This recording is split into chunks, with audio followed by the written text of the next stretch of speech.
Hey guys, welcome back to my channel and welcome to today's tutorial. And in today's tutorial, I'll be sharing with you guys how I made this beautiful outfit that I'm wearing. It is a corset blouse for a big bust size and has the bust caging and a queen Anne neckline. If this is something you like to learn, let's just get right into the video. So we're starting with our measurements, which we're taking measurement of our nipple to nipple, our upper bust to nipple point, our nipple point to under bust, or our upper bust to our under bust, which is the bust height, and our bust width is from our bust, one side of our bust bridge to the end side of our bust. So without wasting our time, since we've taken this necessary measurement that we need, let's just get right into the video. So first of all, we'll start by rolling our starting lines both at the top and the side, as you can see me doing, just like so. And the next thing, we're just going to take our bust width plus half inch, just like so, and then you just mark a reasonable amount, to the length of your bust height, and we're just going to roll just like so. So the next thing we are going to do is to mark our upper bust to our nipple point. Like I said, there are two ways you can take this measurement, either from your upper bust to your under bust, or your upper bust to your nipple point, and then your nipple point to your under bust again. So when you're doing your upper bust to your under bust, you're just going to divide into two, the biggest to the bottom and then the smallest to the top. I hope that's clear. So after marking this, I actually did from my upper bust to my nipple point, and then the line you're seeing in the center is my nipple point, and then I'm going to mark to my under bust just like so. So if you mark all together, you're just going to divide together the greater one bottom and then the lesser one at the top. I hope you understand. So after rolling, the next thing we're going to do is to mark our nipple to nipple point plus half inches just like so. The reason we are doing this is because we do not want, our blouse to be wide like our chest, like when you tie the corset at the back, like it expands. No, this will give you exact nipple to nipple. So this is our center front, and then this is our side. I'm just labeling at this point so we don't get confused. The next thing we're going to do at the center point, which is the upper bust to the nipple point, we're just going to mark half inches, which is 0.5, just like so. And then the nipple to the under bust, we are just going to mark 2 inches, just like so. And then on the side front, we're still coming up by half inches also, and then we're going down by 2 inches, just as we did for the center front. So after that, we're now going to take our curve ruler, just like so, and then and make a curve, not a really deep curve, but a curve where by the time we join all our curves together, we can actually have the peckiness, like we're making a 3 cup corset. So this is me just marking this part. I'm marking will automatically be the upper side of the 3 piece. So after that, the next thing, this middle which we divided for our nipple to nipple, we're going to come in by 0.25, because we want to create our dart. Right now we want to separate the upper one and the down, like we want to bring out the 3 piece. We are gradually forming out the 3 piece, and then we're going to step down by 1.5 inches, just like so, so we can create our dart. Now this 1.5 inches part that we just mark is now our nipple point, so we are just going to mark just like so, and I'm labeling the nipple point. So I'm going to use my curve ruler and make a curve there. I'm making a curve, as you can see. Like I said, we're trying to separate all the parts together. It's a custom made cup, so we're actually separating them. So this is what we have. Now, remember the 2 inches which we came down from the nipple to the under bust. We're still going to make the same curve which we actually made at the top. If you remember, we're making the curve just like so, and then we're making on the other side just as we did. The upper one is a single one, the down one, they are two divided. This is it. So gradually you can see our curves gradually separating. So now that 10.5, which is my bust width, I'm going to check if I'm going to have it at this point. But after getting at this one point, I'm going to move to this other one just like so, to see if I can have my 10.5, which I marked. So I'm having 11. I'm going to mark that 10 point, and then the remaining half inches, I'm going to divide it into two for the both side, which is 0.2 on this side and 0.2 on the other side. I hope it's clear. And then on this middle part, I'm going to mark 1 inches just like so. Like I said, we are trying to separate the cup, so we are still creating more that so the cups can actually be separated. So I'm making another curve again, not so much, not a very deep curve, but a curve. You can see how gradually it is now separated. And on the side, I'm just making a straight line just like so. You can see that we have now our three cup part. So I'm just, labeling just like so. So exactly the 10.5 which we checked for the down part, the nipple to the under bust, we are going to check for the same thing again. But at this point, I don't have any excess. If you have an excess, exactly as we did for the bottom part, that is what you are going to do. So I'm just marking so you see how it is. So for the top, I'm coming in by 3 inches. This is because I have a queen and neckline, so that's where I'm going to start my yoke. And on this center front, because I don't want my boobs to be that revealing, I'm coming up by 2 inches. And on the side, I want my arm, the blouse to be relaxed, so I'm coming up by 2.5 inches. So I'm just going to connect with a straight line just like so. And with the connection to the center front, which I actually came up by 2 inches, I'm just going to give a slight curve because I don't want my cup to just be there. Like, I want to make a slight curve so it looks like a sweetheart curve, in as much as it is not a deep neckline. So this is what we have, and automatically we are done with creating our custom made cup. So regardless of what your bust size is, just follow what I just did and you're going to have a perfect custom made curve. So I'm just eliminating the sharp point at this point because I don't want it to be sharp. So I'm just using my hand to curve out. So I'm just labeling so I don't get confused. Please label whichever way you are going to remember each of the parts of your cup, especially the nipple point to the underbust. Please make your labels, and I am just going to cut out. We are done with drafting this custom cup. This actually work for every cup size. Just follow the same thing that I actually followed. So just see how I'm cutting it. I'm removing all the dots so I get the separate parts of the cup just like so. So I'm just cutting out. This is what the under bust look like, and this is what the top part of the three-piece cup looks like.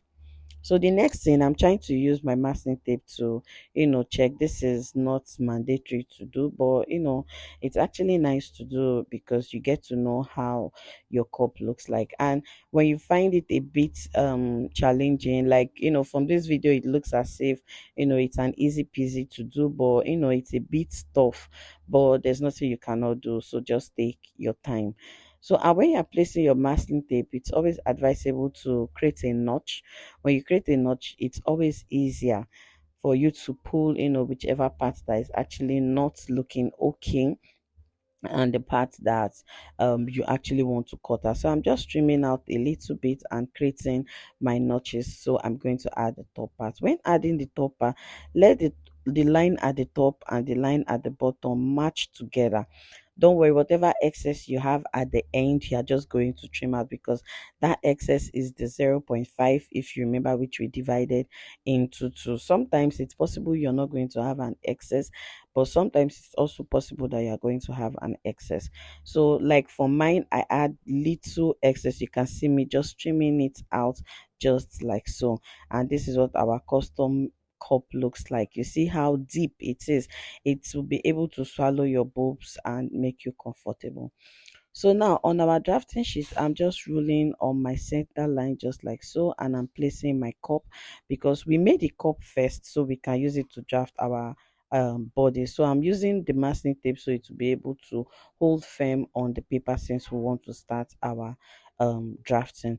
So I'm going to place it just like so, and on the side I'm going to use my hand to push it in a little bit so I can form a bit depthness. Despite drafting, the cup isn't sitting very well because this is paper. So we're just going to hold just like so.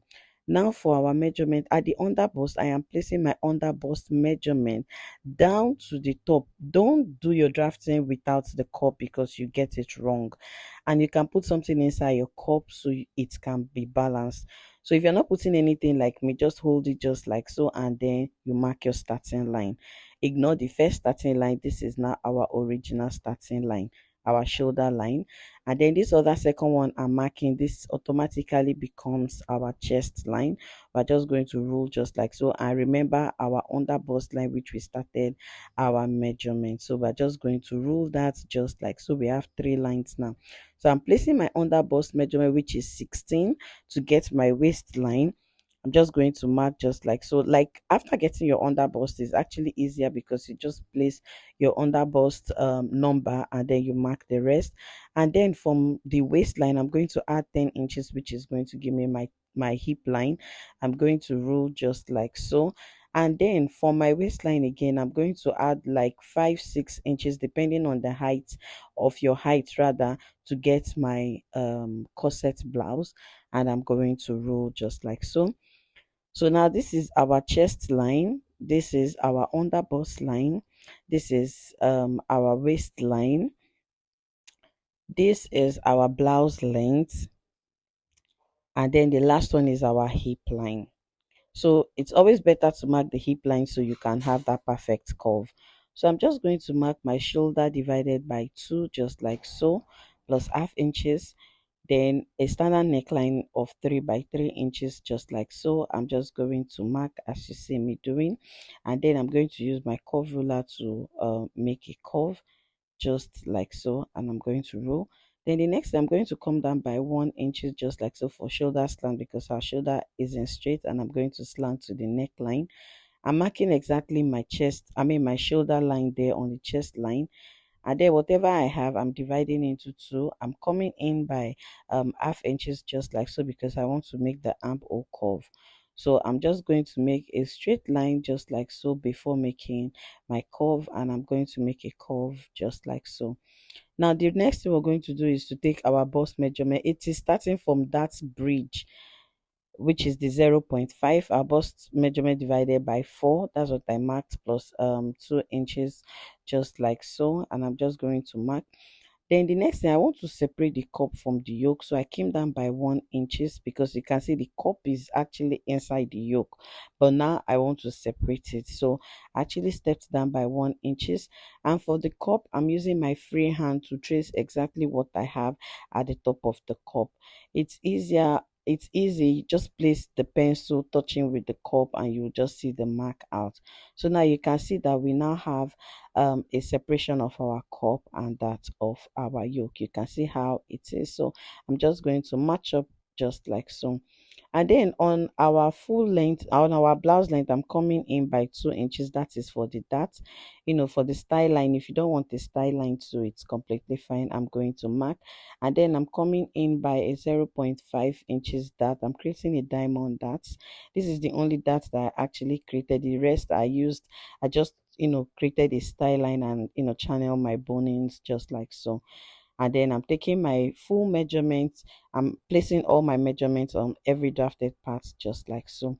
The next thing we're going to do is, we're just after connecting, we'll remove this and place the back, because we're not just going to cut out, because we need most of our marked lines on the back, so we have equal match.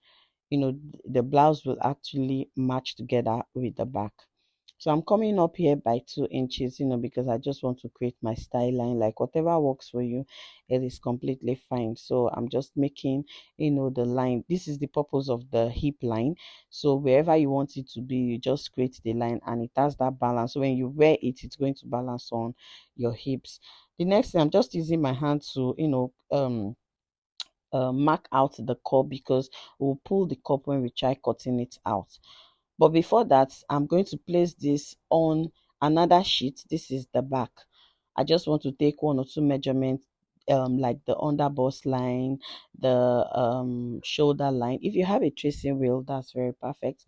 I don't have a tracing wheel. If you don't have, you can use your pin, your needle, and just be careful with it, or you can use your pencil and create a force and then make your markings.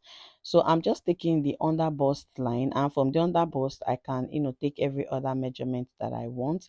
So I took the starting point of my drafted sheet, and then I took my under bust line, and then the yoke as well, I took that. Then the armhole curve, all of that, I took that too from the front. So that's why you see that I did not remove the front before creating the back. So what I'm doing here is I'm just minusing my under bust to get my waistline. I'm also from the waist under bust, I'm getting the hip line, exactly what we did for the front. That's what basically I'm just doing at the back here. So by the time we're done coupling everything, like everything is going to match, there will be no shortage, just like so. So now the next thing, I'm just extending my lines just like so, because I would want to impute certain measurements on it. Like this is the chest line, under bust line, waistline, blouse line, and then I didn't even take the blouse line, I just took the full length. So this is my chest line which I extended, and now I'm dividing my armhole into two with the 0.5 inches inward, and then making my curve and my slant as well, just like so. A standard neckline. Now for the yoke, I'm coming down by 1 inches because I want the yoke to be free. I don't want it to be short. So you see there is an extension for the yoke, and then this is for my lacing bar. I came in by 1.5, and then at the waistline and the full length of the blouse, I came in by half inches because I do not want it to be fully exposed. This is actually for the opening, not the lacing bar. Now for the lacing bar, I'm coming in by 1.5 inches, just like so. You're making your opening before your lacing bar. So whatever you're using for your lacing bar, either 1.5 inches or 2 inches, it is completely fine. I worked with 1.5 inches. So for the neckline, it's just 3 inches to one depth. That is what I used for the back. So now for my eyelets, I'm just working with 1.5, and then around the waist I worked with 1 inches, and then 1.5 again down to the full length. So I'm bringing back the front again, just like so, because I want to take the body measurement, like I said. So by the time we are coupling this blouse, everything is going to match together. So I'm just taking the marks then, just like so, and then I'm using my ruler to rule, just like so, and then making my curve just as I did in front. So now for the back, I'm coming up by 2 inches. Then now around that full length of the blouse, I came up by 1 inches and connected, not like the front that I connected from the full length of the blouse. This one I came up first by 1 inches. Around the shoulder, I'm coming up by 1.5 inches, just like so, and on the neck part I'm coming up by 1 inches, and then I'm going to make my connection. All of this, I'm trying to give the back yoke a freedom. Like I want it to be free, I don't want it to be short, to be balanced, and to be relaxed. So basically this is it, and we are done with the drafting of the back, and equally with the drafting of the front. So we're just going to cut out whichever parts that we do not want. This is what it looks like. So we're just taking this out. We're going to remove our cup as well, and basically we are done with the drafting. So I'm removing my cup. The purpose of the cup tracing which I did earlier was because I was going to take this out. So now I'm now using my free hand to mark it. So please, when you're creating your cup, let the underbust don't be very sharp. Let it just be round, so it sits better that way. So now I'm using my free hand. You can now see the yoke as well. I'm using my free hand now to draft out, which I have traced because I'm going to cut out. So this is what it actually looks like after I have cut out. You're just going to remove your dart and then the back opening, and basically we are done. Separation of your yokes, and then we are done. I'll be posting the next parts on my next video. This is because I do not want the video to be too long. So thank you guys for watching. I will see you definitely in my next video. Bye for now, and please subscribe and leave a comment. I'll definitely answer all your questions. Bye for now.